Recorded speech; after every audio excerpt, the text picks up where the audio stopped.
I think we can go ahead and get started with our introductions, and we'll start with Dr. Carlos Cruz. Good afternoon, everyone. And Allyson, thank you for the kind introduction. I'm Carlos Cruz, and I'm fortunate enough to serve as the Associate Vice Chancellor, Student Wellbeing and Social Support at Dallas College. And I'm looking forward to talking about some promising practices and best practices that we've implemented in this space that, complement a lot of the basic needs work that most of you are probably doing. And I'm going to pass it on to my colleague, Lisa Black. Thank you, Carlos. I'm Lisa Black, and I'm the director of the Student Advocacy Center here at Northwest Vista College. I've been working in this space for about 8 years now, and so we'll share some of what we've learned. I've had the good fortune of working with Carlos as well, so this will be great. And my name is Allyson Cornett. I'm a research manager here at Trellis Strategies.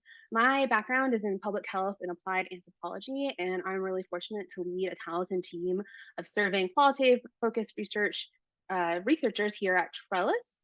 And as a former food and housing insecure student, I'm really fortunate to be here today and share some key insights about some of our most vulnerable students using data from our Student Financial Wellness Survey. We're going to go ahead and get started. And I always like to start my webinars with a quick agenda of what we'll be covering today. So first, I'm going to start by going over some of our findings from the Student Financial Wellness Survey related to food insecurity, housing insecurity, homelessness, and mental health. And then Lisa and Dr. Cruz will cover the work that they are doing on their respective campuses to integrate the mental health and finance conversations. And then we'll have our panelists. We're going to answer a few discussion questions before turning it over to audience Q&A. So during the webinar, just make sure to drop your questions in the Q&A or the general chat. So with that, we're going to go ahead and get started. So one of our flagship products and key sources of insights here at Trellis Strategies is the Student Financial Wellness Survey, also known as SFWS, or simply Wellness. And this is a comprehensive, self-reported online instrument that is completely free to institutions of higher education.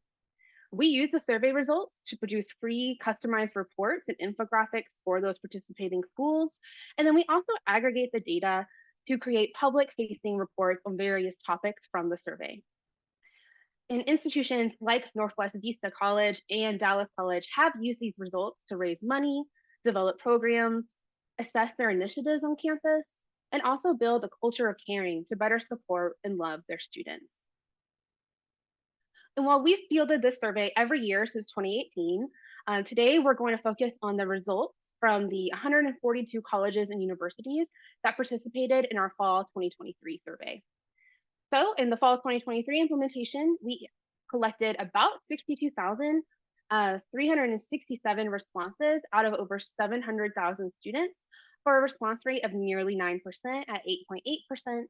And then we also had a completion rate of 82%, which I'm really happy with because it is a comprehensive instrument. All right, and before diving into our findings here, I wanted to give an overview of what these respondents looked like. And I'm not going to cover every single line on this slide or the next, but I did want to highlight some specific demographics so we can better understand our respondents and what they look like. In terms of race and ethnicity, we saw that 44% were white, 25% were Hispanic or Latino, and 15% were Black. About 5% of our respondents identified as Asian, Hawaiian, or other Pacific Islander, and 1% as American Indian or Alaskan Native. And as we can see here with gender and with all voluntary surveys, female students were overrepresented at 74%, and 25% of our respondents were male, with 1% either not reporting or preferring to self-identify in terms of gender. The average age of our respondent was 25.5 years old. Their average GPA was 3.1, and we had a split in enrollment where 61% were enrolled full-time at their institutions and 39% part-time. We also collected their class year in terms of credits, but not super interesting data point, so I'm not going to go through that line by line. And beyond these kind of basic demographics, besides race, age, and gender, we also collect information on whether the student belongs to certain groups, and that can be first generation students, parenting students, former foster youth, and more. So these populations are often more at risk of experiencing barriers to success in their higher education journey. And this includes first generation students, where about 36% of our respondents said that they were the first in their immediate family to attend college. And first generation students may need more help understanding how to navigate the higher education landscape because they don't have that kind of family or parental knowledge to guide them through.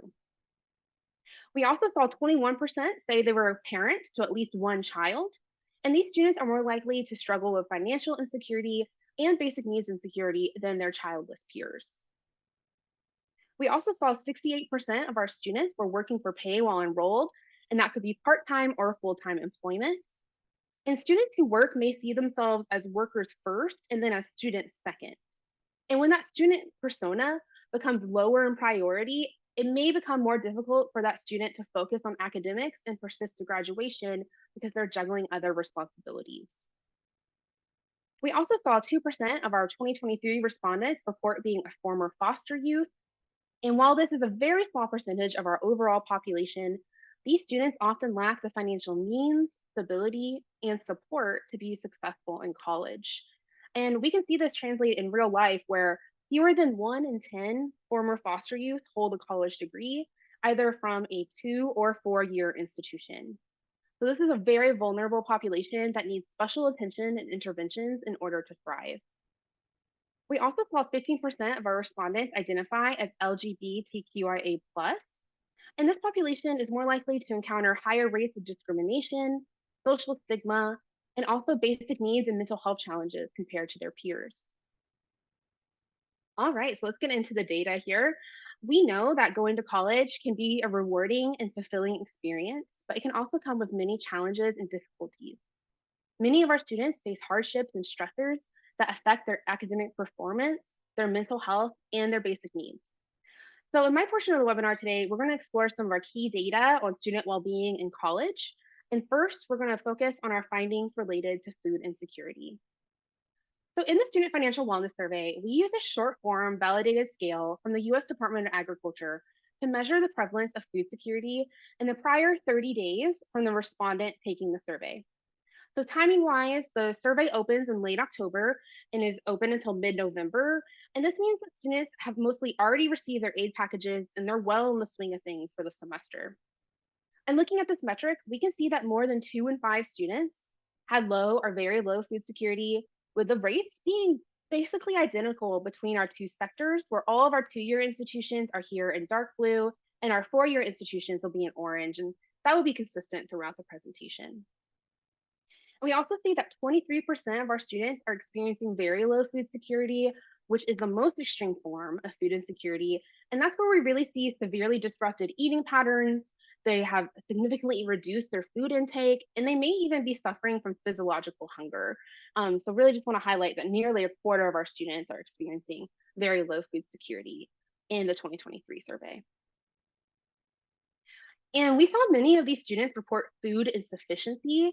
Basically, they don't have enough food to eat because of a lack of money or resources. And the most common sign of food insecurity was the inability to eat balanced meals, which 44% of our students faced. 38% bought food that didn't last and then had no funds to get additional food. We saw that more than a third cut the size of their meals or ate less than they should, respectively.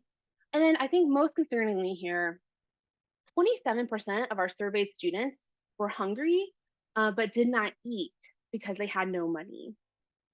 And when we're looking at this data by those special populations I mentioned earlier, parents, LGBTQIA+ individuals, and then first generation students, they were all more likely to experience these indicators of food insecurity than their peers. So food pantries, a lot of campuses have implemented this type of resource in recent years. In fact, when I was a food insecure student back in 2012, there were just 80 food pantries on college campuses across the country. And today there are more than 800. So this is an issue that's really rising in prevalence. And I think the narrative has changed kind of from the narrative of the starving college student being normalized to understanding that students can't thrive in school unless they are having their basic needs met. So a lot of colleges have implemented on-campus food pantries or closets in hopes of helping address the crisis of food insecurity and hunger among their students. And these pantries often offer more than just food, and that can include personal hygiene products, toiletries, diapers for our parenting students, and then also personnel who could help them apply to benefit programs and more. So, of the 142 colleges and universities that participated in our fall 2023 survey, 122 had at least one food pantry or closet available to students on their campus. So, that translates to just about 86% of our participating institutions offering this resource as of the time of the survey. When we limited our analysis to just the students attending those 122 schools, we found that 53% either did not know, as we can see in the second chart here, or indicated incorrectly that their campus did not have a food pantry or closet.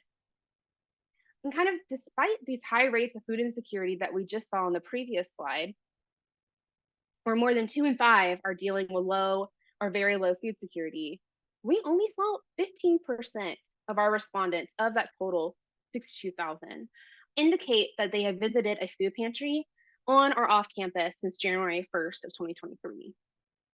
And there can be a lot of reasons for this non-use, even though they are suffering with food insecurity, and that can include stigma, shame, and time constraints.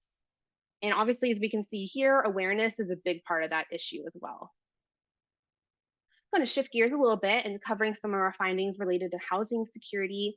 And as we know from Maslow's hierarchy of needs, physiological and safety needs like stable housing are essential for individuals to thrive, including our students.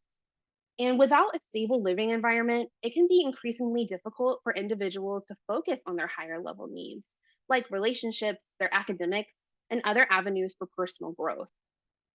So this next area of student well-being focuses on housing security, which is a range of complex housing issues that can include the inability to pay rent, mortgage, or utilities, living in overcrowded spaces, which is a physical safety risk, and then in its most extreme form, experiencing homelessness or being unhoused. So in the 2023 survey, we saw 42% of students report housing insecurity through the responses to the survey, and 14% were identified as homeless. And looking at our indicators of housing insecurity, the most common expression was difficulty paying the full amount of a utilities bill, which was experienced by 26% of our overall respondents. We can see 24% had difficulty paying their rent or their mortgage. Nearly 1 in 5 had moved in with others due to financial problems. 1 in 10 of these students did not pay the full amount of their rent at least once, and that can risk eviction or negative credit reports if it goes on too long. And then we saw 9% live beyond the expected capacity of their dwelling, which is a serious fire hazard and a physical safety risk, like I just mentioned. And when we're looking at this data by those special populations of students, again, we see our parents, our LGBTQIA+ students, and our first generation students all indicate that they are more likely to experience these indicators than their peers. In homelessness, the most extreme form of housing insecurity is a serious serious obstacle to students reaching their full academic potential. So while only about 3 to 5% of our students explicitly self-identified as homeless, as we can see here, 14% of all undergraduates who responded to the survey had been unhoused since beginning college or within the past 12 months. And as we can see in this chart, the most common expression of homelessness occurred when students temporarily stayed with a friend or family member, or they couch surfed as they searched for housing. And I think what worries me the most about these numbers are these students who indicated they don't have a home, they were thrown out of their home, or they were evicted from their home. And while these are relatively small numbers compared to the overall population of the survey, it's pretty significant that 5% of our 2-year students have been thrown out of their homes. So I just want to highlight these numbers. We also see that many college students struggle with one or more kinds of basic needs insecurity or BNI at the same time. In the 2023 implementation, 58% of our surveyed students had experienced food insecurity or housing insecurity or homelessness in the prior 12 months, which is not only threatening their academics, but their happiness, their emotional health, and their mental and physical health as well. Additionally, we see that 29% of the students who answered the survey had faced both food and housing insecurity in the same time frame. Overall, we found that 9% had dealt with all three forms in the past year. And while these numbers are a little higher than those, obviously higher than those found in NIPSAS, they are in line with other voluntary surveys of college students. And with such high percentages of students facing these basic needs insecurities that put their academic potential, health, and future success at risk, it's really essential for us to come together in discussions like this to go over the data and then take action. On the slide, we're looking at the prevalence of overall basic needs insecurity, so what we just covered in this previous slide, by certain student groups, including our LGBTQIA+ students and our parenting students. And we can see here that these numbers are a little higher for both of these groups. Nearly 7 in 10 of our LGBTQIA+ students were facing at least one form of basic needs insecurity. 37% were both food and housing insecure. And then we see 14% were contending with all three conditions. Parenting students also face unique challenges that contribute to a higher risk of basic needs insecurities, and that can include additional financial responsibilities and time constraints due to their familial responsibilities. When we see that reflected in our data here, where 69% were facing one or more forms of basic needs insecurity, 42% were both food and housing insecure, and then 12% were contending with all three conditions, so food insecurity, housing insecurity, and homelessness. I also wanted to cover the impacts of basic needs insecurity on college students. And experiencing basic needs insecurity is directly associated with a lower GPA, an increased course failure rate. And a longitudinal study revealed that students who experience food insecurity are actually 43% less likely to graduate from college. So while these conditions are relatively common among voluntary survey respondents, these conditions are having far-reaching impacts on these students' lives and their future careers. Okay, and I'm going to pivot a little bit to focus on our next area of student well-being. And here at Trellis Strategies, we consider mental health to be a fundamental basic need that's pivotal to student success and personal welfare. Good mental health is essential for individuals to feel safe, to develop healthy relationships. Good mental health is essential for individuals to feel safe, to develop healthy relationships in a positive sense of self-worth. Unfortunately, when compared to the general adult population in the United States, college students are at higher risk of experiencing mental health concerns, and that can include heightened levels of loneliness, anxiety, depression, and suicidal ideation. These conditions can have long-lasting consequences on students' lives, including their energy, their cognitive ability, their relationships with loved ones, and their academic success. So with this in mind, the Student Financial Wellness Survey, we include two short-form validated scales, the PHQ-2 or the Patient Health Questionnaire 2, which measures the frequency of depressed mood. And then we also have the GAD-2, which screens for generalized anxiety disorder. So using these two scales, our team found that mental health concerns, just like those food and housing challenges, were really common among our respondents. And so in the 14 days leading up to the survey, 32% of our respondents experienced symptoms of major depressive disorder, and 43% had experienced anxiety. Okay, so looking at the overlap of generalized anxiety disorder and major depressive disorder, we found that 27% of our students were concurrently experiencing symptoms of both conditions. And this is really important for us to keep in mind because when depression and anxiety co-occur, they're associated with a lower GPA, and this relationship is even stronger among female students. So it's something for us to really keep in mind.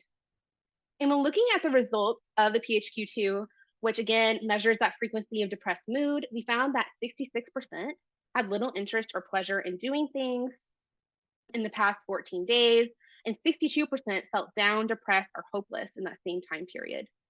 And across the board, anxiety is the most common mental health concern among college students. And we can see that reflected here, where 78% of our students could not stop or control their worrying at least once in the prior 14 days, and 68% felt nervous, anxious, or on edge in that same time window.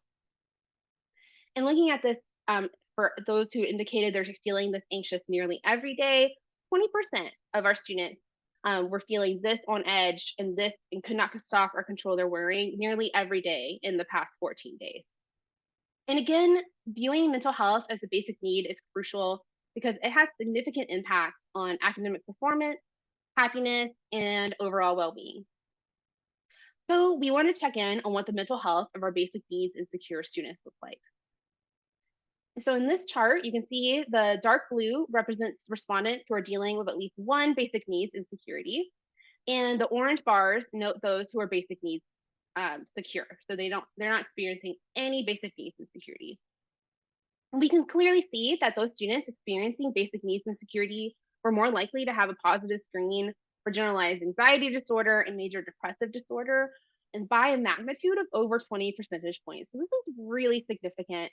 53% of our basic needs insecure students had a likely screen for generalized anxiety disorder, and 42% were likely experiencing major depressive disorder at the time of the survey.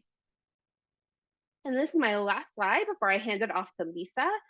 We asked a similar question to the one of food pantry awareness for mental health services. And compared to food pantries, there seems to be a little more general awareness in mental health services, but still we can see here that about 31% were unaware if their school had this type of resource available to their students. And our research here at Trellis often finds that students who need these resources the most, like those students that we just looked at who are struggling with depression and anxiety, they are often more likely to be unaware of these resources available through their institution compared to their peers that are not having mental health challenges. So those are all the slides I prepared on the data. And now we're going to pass it over to Lisa Black and then Dr. Cruz to talk about what's going on in their campuses. Thanks so much, Allyson. I guess the way we're going to start is I've been asked to give an overview of kind of the work that we do here at Northwest Vista and in the Alamo colleges. And then we'll do questions in a little bit. But for Northwest Vista and for the Alamo colleges, we've been in this space working for about 8 years. We're a fully integrated essential needs and mental health program. That doesn't mean that anybody does mental health. It means that we have folks that specialize in both areas that collaborate together to serve students side by side. It's really magnificent in that way. We have a single door where students come through, and that can only happen if you are working together. That single door is super important to reduce confusion for the students. When we first got started, so many students would come and say they wanted to see a counselor, but they were really looking for an advisor because the language of high school is really different than colleges. But having that single door makes it easier for us. It also helps us to share resources. Quite frankly, setting up an intake for every program that you have on campus is incredibly expensive. Space is expensive. So the more that we're able to partner together, I feel we are all better from it. We have a shared rapid assessment we developed. It's been published, and I can share that with anybody that would like to have it. But that rapid assessment is a real critical part of how we are able to do mental health and essential needs together. The rapid assessment is really what cues our line. It ensures that we have safety in place for students who might be in crisis. That's really important, as I'm sure you all know. I really need to know if I have 150 people who need help, but I don't have 150 people to help, then I have to have a way to put that in some sort of order. And so our assessment strategies really help us do that very effectively and very quickly. Here on our campus, we have a food pantry. We have a boutique. We don't call it a closed closet for our students. We have a daily grab and go where students can come and get a drink and a snack once a day. It doesn't cost them anything. There's no cost for anything we do here. We have emergency aid. I'm sure most campuses have that now. We really have two professional lines of services, as I mentioned earlier. We have case management and we have mental health counseling that we provide. Those professionals are the ones who partner together to pass the baton between each other. Our model is a case management model, and I think case management is a tough term. It's been a little bit co-opted by businesses, and so I think sometimes what sounds like case management might not be quite case management, but I will tell you that for us, it's a relationship with the student. It's an assessment that really helps us to know them better. It prevents us playing, I always say it's like whack-a-mole, when the problems pop up. If we have one good, productive, caring conversation with a student and we do a real assessment with them, we're able to understand much more clearly what it is that they need. The rapid assessment helps us know who comes first, but that conversation is where we really get to know the details about what the students' specific needs are. It's relational instead of transactional. I think it's hard. When we got started, we struggled too to work in this space, and you sort of, you take it one problem at a time, right? So the student comes in and I don't have gas to get home, and so you provide a gas card. But then the student comes back the next day because they have other issues, right? So we find that's much more productive to invest in that assessment practice. It allows us to be holistic. I think you can't separate the data that Allyson just showed is so incredible, and it's so obvious, right, to all of us that you can't separate them. It's really hard. If you don't have your essential needs met, if you don't have a place to live, or a stable place to live, I'll say, engaging in mental health counseling sometimes is difficult. There has to be some stability there, right? Because that work is really emotional. It's very deep. But people who are ready to do that work and are ready to engage in mental health counseling may have essential needs that are missing for them that may make it not possible. So for those reasons, we really hold hands together. I think it also helps get the student to the right team. One of the things that counselors used to tell me a lot, at least in the beginning, was they wanted to spend their time with students that really needed counseling. And so being able to provide that direction to students and making sure that the ones that need it get it, and that counselors aren't doing social work, I think was a really welcome change. We have a large internship component. I will tell you that there are never enough funds or space and all that. But what helps us to do really fantastic work is that we have a robust internship program. We use graduate students in social work, counseling.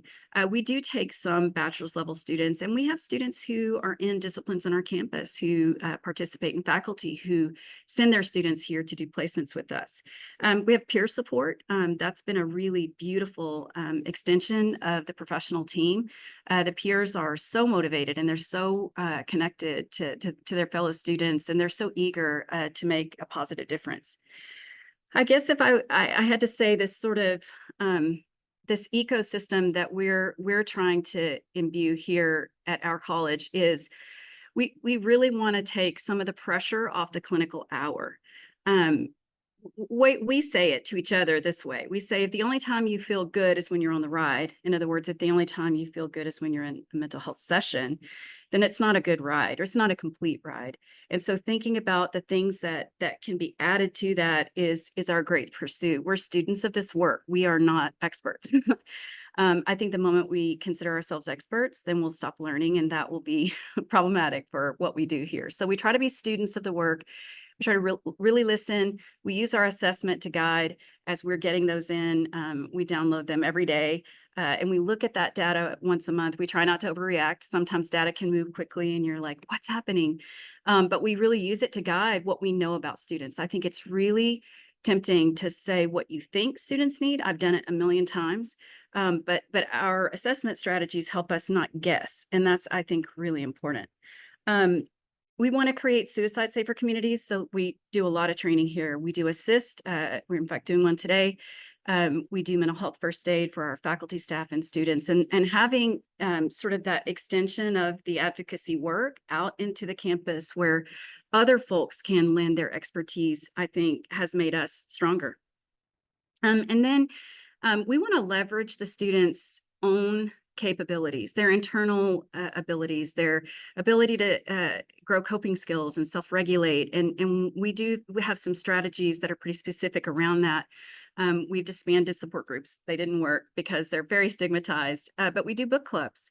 And so we bring students together around mental health titles that accomplish what a support group already accomplishes, but we just do it in a way that doesn't sound so scary for students. It also creates some real structure. Sometimes with emerging professionals and interns, they struggle with sort of keeping things on track. And so books are a really, really fine way to have very specific goals that you want to accomplish with those students around their mental health concerns. So that's just a little bit about what we are doing here at Northwest Vista College. And I think I'm going to be turning it over back to you, Allyson. Yeah, Okay. I just want to say I really love your point about having students leverage their own capabilities. Yes. And then also kind of identifying that if students are only feeling good during their counseling sessions, that something is wrong. That is something broader than that. So I really love those points you made. And now we're going to hand it off to Dr. Cruz to talk about the work that they're doing at Dallas College. Thank you, Allyson, and thank you, Lisa. And I think, Lisa was talking about the importance of having an integrated approach. What's really unique about Dallas College is about 4 years ago, we were a college district comprised of 7 independently accredited institutions. And when we consolidated our efforts into becoming Dallas College, it really afforded us the opportunity to streamline these services, right? Talking about basic needs, essential needs, understanding the framework of Maslow's hierarchy of needs, and then, also what it is to have counseling and psychological services as an integrated, connection to those basic needs, insecurities, but then also health services and promotion and our care team. So we created the division of student well-being and social support that houses what we call our student care network.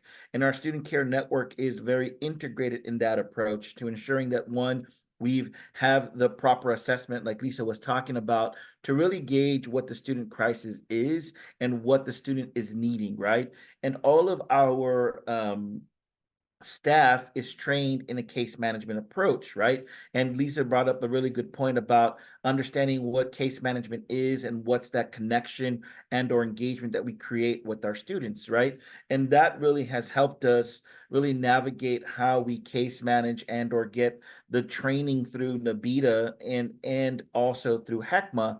And those organizations have really helped us streamline even the job titles for our staff, right? We used to have, our basic needs case managers as the job title and the role, but in our assessment of how that integrated or what connection students made with that professional job title could also, create a negative stigma. So we were able to incorporate a better job title that, embedded care into it. So we have our student care coordinators that really implement and triage student basic needs and then the community connections and social service support, right? And at Dallas College, one of the things that we've been talking about and you'll hear in this work is creating an ecosystem of social support for our students and integrating those concepts across their academic journey. And as part of our learner care model, that also integrates our success coaches who, are your traditional academic advisors, our faculty members, and all other wraparound support systems for student success, right? And we create these action plans in each interaction and engagement with our students as we case manage them to ensure that they have all of the proper supports. One of the things that, Dallas College has been really, intentional about this work is understanding how all of these aspects of basic needs insecurities, financial, wellness and insecurities impact the overall student experience and whether or not they are retained and are persisting term after term, right?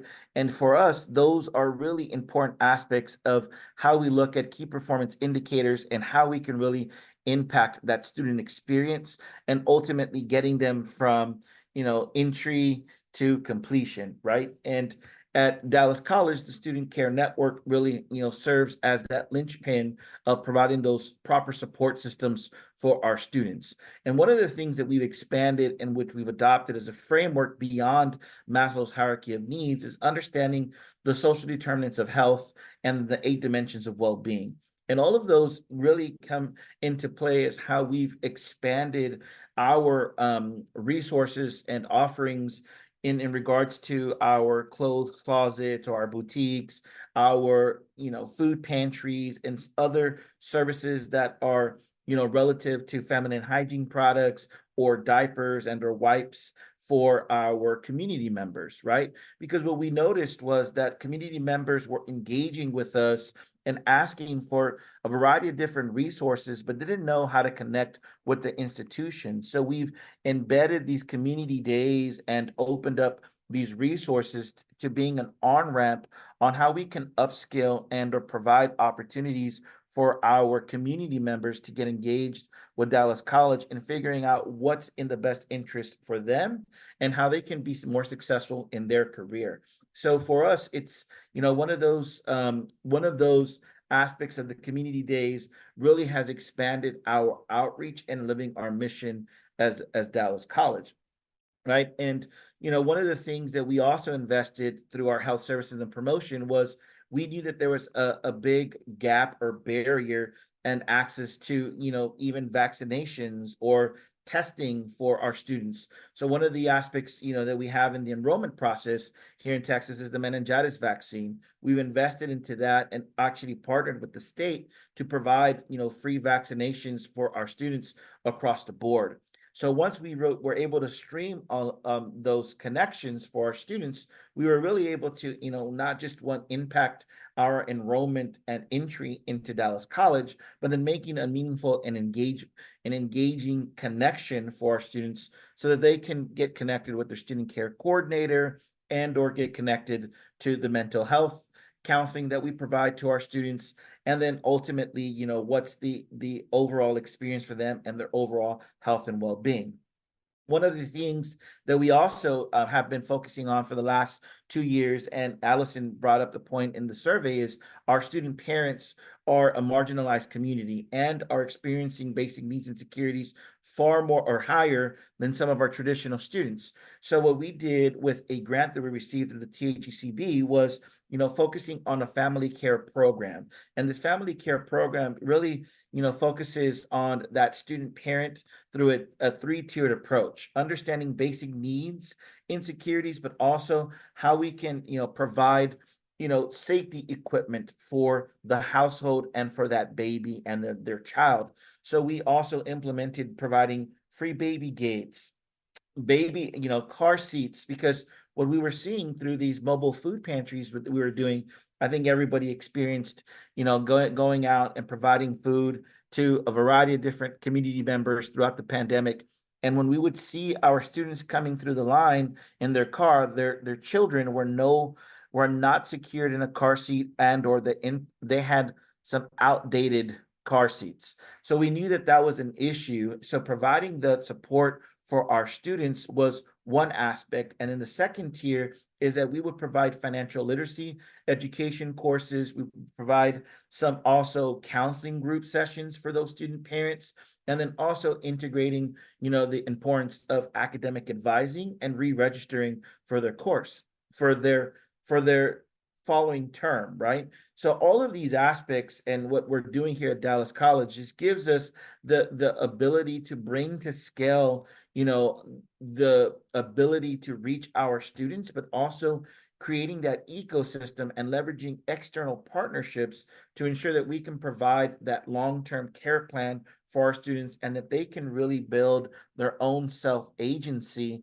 and understanding how they can be sustainable in their future once they leave Dallas College and or transfer to the university and or go into the workplace, right? So ultimately, we have a very unique opportunity to bring to scale these resources and these departments that usually were siloed, in the traditional sense or in our community college district days, and then now streamlining it, adopting a certain framework, and promoting well-being and belongingness for our students across the board. So, I think we're really excited, and I've had the opportunity to work with Lisa and maybe some of you on the webinar here today. But we're all focused on one thing, and it's ensuring that we can remove barriers for our students to the best of our ability. And you'll hear our chancellor talk about we're in the barrier busting business, and that really is our motto and what we look for in regards to what barrier may be presented to the student and what's the action plan and or the intervention that we can help support to get them to their next term, ultimately earning them a credential, and then transferring on to the four-year institution. So we're really excited to partner with Trellis Strategies, and I think if you haven't implemented the Student Financial Wellness Survey, it provides you a depth of knowledge and really enhances your your ability for continuous quality improvement and understanding where there may be some gaps within your student populations, or where you can be more intentional with some of the resources that you have. And it really helps you make those data informed decisions. So I just wanted to thank Allyson. I know Brian's on the call, and of course my colleague Lisa, for doing this work. That we've been doing this work since it really became a thing. And at the time, maybe 8-9 years ago, it was just an idea of maybe probably putting a food pantry or a boutique on a college campus. But I think it's more than that now, and how important it is for us to integrate these services so that we have some success measures and also success with our students. So I'm going to pass it on back to you, Allyson, and I believe you put something here in the chat so that we can go to our Q&As, right? Yeah, perfect. We do have a few discussion questions before we go into the Q&A portion. Before we move on, I just wanted to point out, Dr. Cruz, I love how you framed the basic needs of mental health in terms of the social determinants of health. I think it's a really powerful lens for kind of looking at these issues, not as individual issues, but a societal factor. So I really loved how you framed that. And we do have a few discussion questions. So let's go ahead and get started with those, and then we'll look at the Q&A. Looks like some of those are rolling in. We know, based on the data, that students with basic needs and security show a higher rate of mental health concerns than their peers. So on your campuses, how are you approaching the underlying components of student mental health?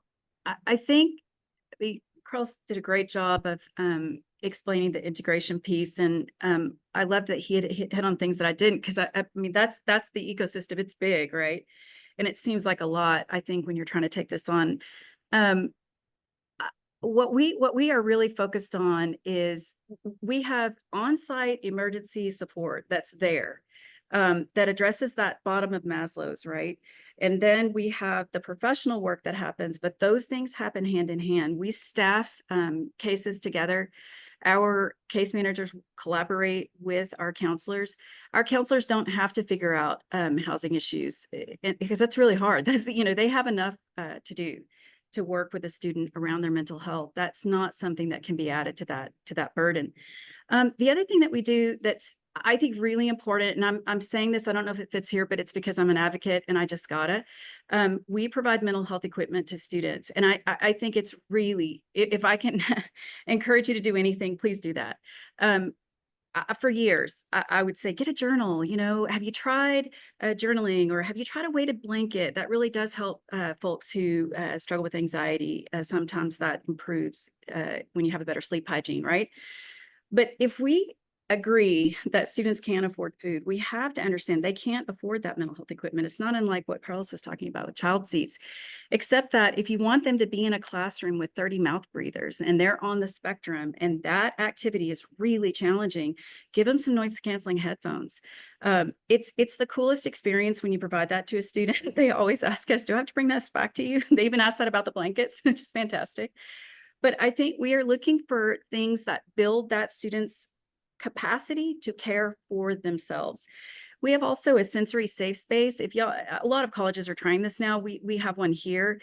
It's an incredibly effective way to support students across the board who, for them, being in a loud, noisy environment is just not, it doesn't work for them.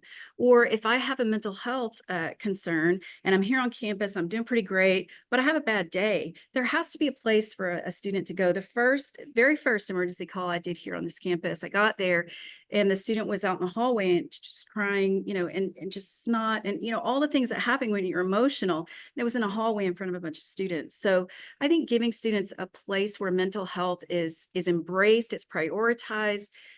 The ethos of that space really does support them caring for themselves. I think it's a great investment. It has been for us.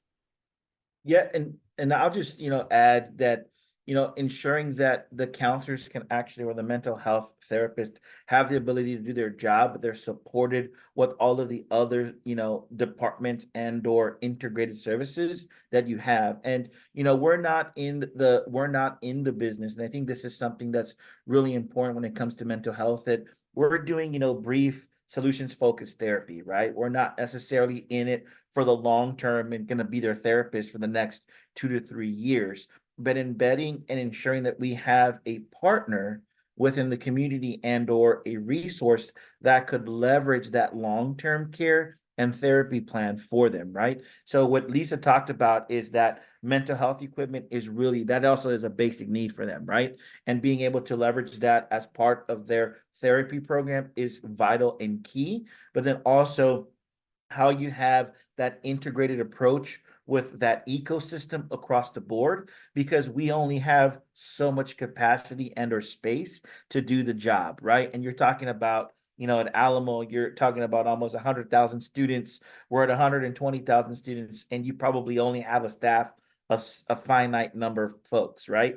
So, those things are really important on how you can approach what it means to have, the mental health and counseling for your students, but what it looks like for that sustainability and overall well-being for them in the long haul, right? And those conversations are really important because sometimes our students haven't had that conversation because for them it's just always been, oh, I get a support here and then I'm on my way. But no, here is what we do, and that integrated approach of counseling for what we do at the college campus is important. But then here is another resource for you as you move along in your journey as a person and what you aspire to do in the future. There was really great answers, especially thinking about having the space to host these things on campus. I think is something really critical for us to think about. Let's see. I don't think we're gonna have time to get through all of our discussion questions, so I want to make sure that we're hitting on what I think are the most important ones. um, okay, let's touch on this a little bit. So our data shows that students have limited to no really emergency savings.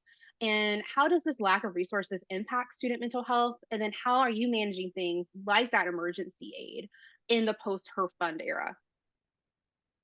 I'll take a stab at that one really quick, if you don't mind, Lisa. I think what we've done is we've tried to really find resources to that take care of that emergency, right? So if it's something that has to do with transportation, where have we created an emergency rideshare program, right?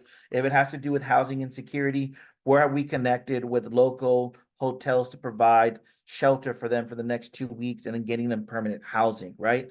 I think that we've been very fortunate with our foundation to look at our funding and different funding campaigns to ensure that we can still provide that $200, $300, $400, emergency aid check if they need it for whatever type of emergency. But what we've done is we've integrated some of those, gas cards, food cards, utility assistance into that whole emergency aid bucket so that we can then provide it to them instead of having to give them cash. We're taking care of the problem. And I'm not saying that giving a student cash is an issue, but it's ensuring that one, they have the financial literacy to understand what that money is going to be used for. And we provide that service, but also saying, hey, let's use that for a real emergency that we may not have a resource for. And then let me get your utility assistance through, some type of, city program that we have a connection with, right? Or let's get you to our emergency housing support, and we'll get you housed for 2 weeks, and then we'll work on getting you a permanent housing, voucher for whatever it may be, right? So I think that those things have been really important in that post-HERF era because they were getting some really big amounts, right? Because we knew that we were in really some dire straits and situations that our students were facing. But having that approach and ensuring that we can provide them that resource so they don't have to worry about it and we take care of it is good.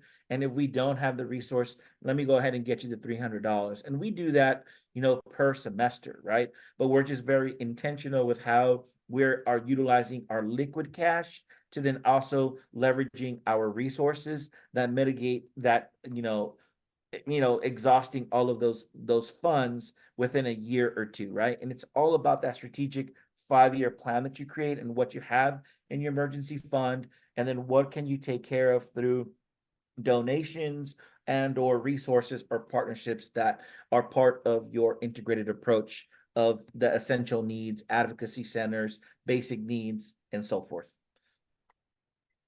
I just want to three quick things. One is mental health is pay to play. Don't forget that. It's pay to play. And it's, we're in a situation where oftentimes practitioners don't want to take insurance. They themselves can't afford it. To have an entire office that processes insurance, but what that creates is a real dilemma, right? That if I have insurance, that the assumption is that I can get care, but if I can't pay up front, then it's just not accessible to me. So I think that's really critical, and that that poverty informed lens is an acquired lens. It is something that has to be an intentional part of training, an intentional part of discussion. We have to work really hard in our center to make sure that we are staying unbiased, that we are not judging or making assumptions. And it seems simple, but it really isn't. Like we have only been doing this work at the college, right, for 8, 10, 12, however many years. But we're entering fields that are decades old and that have been doing this for a really long time. And so those sort of trainings and methods and models need to come into our centers to help us be better at what we do. And the last thing I want to say is, you guys, we have an absolute epidemic when it comes to suicide, which is the ultimate expression of emotional pain. 67% increase. There's a great report. I'll send it to you, Allyson, if you'd like to send it out. The Texas legislature produced in 22, they updated into 23. It's 67% increase in the suicide rate of people 25 to 29 just since 2001. It's a 91% increase in the rate of death for veterans. That is unbelievable. And the models that we are working with are not keeping up. We are struggling. We do a lot of training here. I've been doing suicide intervention for 30 years. I can't believe I'm that old. I ran a crisis line for 7 years. But I will tell you that what's happening with young people is very different than what happened with us. And the only caution I would say is our stigma is not their stigma. I don't get that they don't want to come to see a counselor. Sometimes I get that they don't have time because they have to work so much, or they're caring for their children, and there all these multiple draws on them. But our stigma is not theirs. I find that young people are very frustrated by sort of how slow things are moving. And I think the evidence of their pain is in the rate that we are losing them. So I just encourage everybody. Carlos, you did a great job of thanking Trellis. Trellis was the first organization to really invest deeply in animal colleges when we got started. We had a little baby grant, $20,000, and we did such good work with that. It's not about the money, y'all. It really is about the intention. I'm fortunate. I work for an institution and I work for a district. Our chancellor is, our whole moonshot is ending poverty through education. So, use this data, collect that Trellis data. It changes people's minds. It gets their attention. I think it helps you make the case. And then call us if you need help. We'll happily share what we know. And I was going to even say, Lisa, one of the things that I didn't mention is two of the things that we did for employee engagement and faculty development was we brought in trainers for trauma-informed and poverty-informed practices. So Lisa was talking about how important it is in the centers, but it's also how important it is to make other people aware of their interactions, because we know far too many times students are engaging with the faculty more than they are with us. So if they can't relate or understand that lens, it's critical that you have some type of professional development that focus is on that, because it really is a culture shift, right? And you're talking about, Lisa, that the generation or the student that we're working with isn't what we may have perceived in our lived experience, and being able to put yourself in those shoes with our students is important. So just professional development in that regard is critical. Yeah, and I really love touching on the poverty informed training, the trauma informed training. And I think it's really important for us to think about, our traditional age population, those 18 to 25-year-olds, that suicidal ideation risk is really high. I lost my sister-in-law to suicide. She was 23 years old. She was a college student. And think thank you so much. I think that's why one of the reasons why I'm so passionate about this topic and making sure that we're supporting our students in these mental health efforts. And I really like, Lisa, that you mentioned it's pay to play, and that's absolutely true. And there's so many therapists and counselors that don't even accept insurance, and so you have to find one that accepts your insurance, that Right. matches your copay. There's a lot of hurdles, and I think the more that we can do to open this up on our campuses, the better.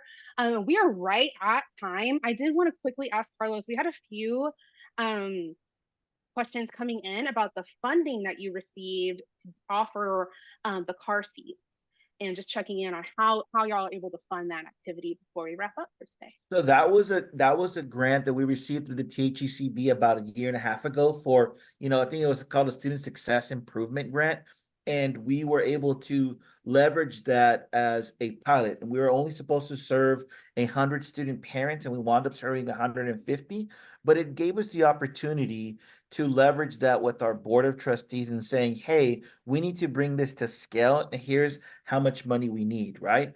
And thankfully, through some institutional dollars that the board has invested, the foundation has also looked at other donors who are interested. And I think right now, the whole student, parent, and childcare discussion is very, very, important and integral to the success of students in higher education, because now they're coming to the table and people are like, well, I was a student parent when I was in college, and I remember having a struggle and figuring out things. So it was through that initial seed funding that we received through the THECB. I think it was about $250,000 that we received that helped us really launch that at all of our campuses. And then what we decided to integrate as part of our bringing to scale campaign, and saying this is what we're going to do as Dallas College. And now at first it was a family care initiative, and now it's the family care program. And it also complements part of some other funding that we received for the drop-in childcare and the partnership that we've had with the YMCA for almost 2 years now. So I think all of these things just kind of coalesced. But what also helped us garner the funds was the state legislation that passed in this past session. Right. So now we know we have to focus on student parents. There's now a more intentional effort with data collection. So that also helped us know that there was some compliance, behind that, and what could we do as an institution to ensure that we support it. Yeah, thanks so much for sharing that. We are just about a minute over, so apologies for going a little early. A little early. It's a little late. But I just wanted to give Dr. Cruz and Lisa any last thoughts, wrap up, anything you'd like to share before we wrap up for today. Don't be scared to start. You don't have to have a big budget. I always say that in order of importance for me, this is just me personally, the first thing you have to have is space. Second thing you have to have is people. The third thing you have to have is money. You can do a lot with space and people. Our first food pantry was on folding tables, and I'm as proud of that as I am this incredibly beautiful space that Northwest Vista has built for our students. Don't compare yourself. Don't compare your institution. Your students, your community. Just start, and you'd be amazed at how a spark sort of ignites. People get really excited about making a difference in people's lives, I think. Yeah. And I'm going to follow up with Lisa on this, is that you have a network of support here through your colleagues, right? So reach out, and we know a lot of us has probably been in this space for more than 8-9 years, right? So there may be some questions, there may be some ideas, and you're just trying to bounce it off. But each community, each institution has their own culture, and you can figure out what resources best fit the needs of your students and where you're meeting them, right? So, just know that you have a group of individuals and colleagues who support this work. And, I look forward to seeing this, just being a commonplace in the next couple of years, because I know that it is a topic of interest and very important for the success of our students. 100% agreed, Dr. Cruz. And thank you both for joining us today. I think this is a really wonderful webinar. I want to thank all of our attendees. We didn't get through all the questions, so if you do want to follow up, just shoot an email over to us, and we'll be happy to answer those questions. But I hope everyone has a great rest of their day, and we're going to go ahead and end our webinar this afternoon. Thanks so everyone. much. Thank you. Bye-bye.